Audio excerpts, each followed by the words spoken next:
We were discussing before we went on air a little bit, and another aspect in Gaelic games this week, the whole Seanie Johnson thing has been making the headlines, obviously. Maybe not so much about Seanie Johnson in his move itself, but you want to make a point about this entire issue. Well, it's not. I mean, it's obviously, you know, a big focus. I mean, I was at a chat show during the week, and really that's all it was talked about. And I mean, you've got on the one hand, you've Seanie's obvious self-interest and his lack of loyalty to his club and all of that, but that's not really the big story. There's been plenty of boys like that over the years. It's the way I think if nobody wants to pick him for captain, what's he going to do?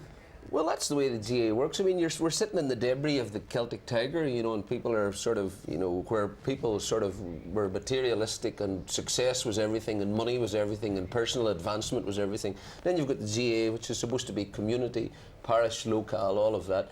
The most disappointing thing for me, I think, is the way that Kildare Gaels have embraced this. You know, the transfer has obviously been set up. He's been given an address of convenience, all of those things.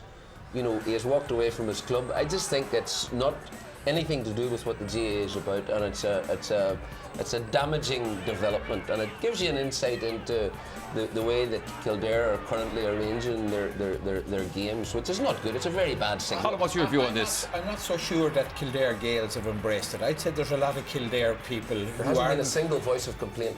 No, but I'd say there's a lot of ordinary Kildare GA people who wouldn't be happy at this development, and I think, you know, the whole thing smells a bit. Now, people have moved clubs and moved counties for generations, and I've made the argument in the past that tying a player to a club when he's not happy with that club and not getting on with that club shouldn't happen, that there should be some possibility of release. But this seems to be a little bit mercenary in nature. I think a lot of people are a bit worried about it.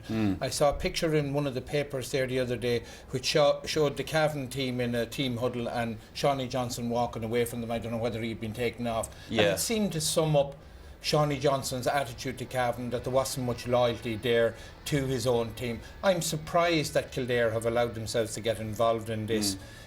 I would have thought Seanie Johnson would have been better off. The manager, as it turned out, was gone. He should have stayed and fought for his place on the Cavan team. All right, lads. 2 games here in Thurles.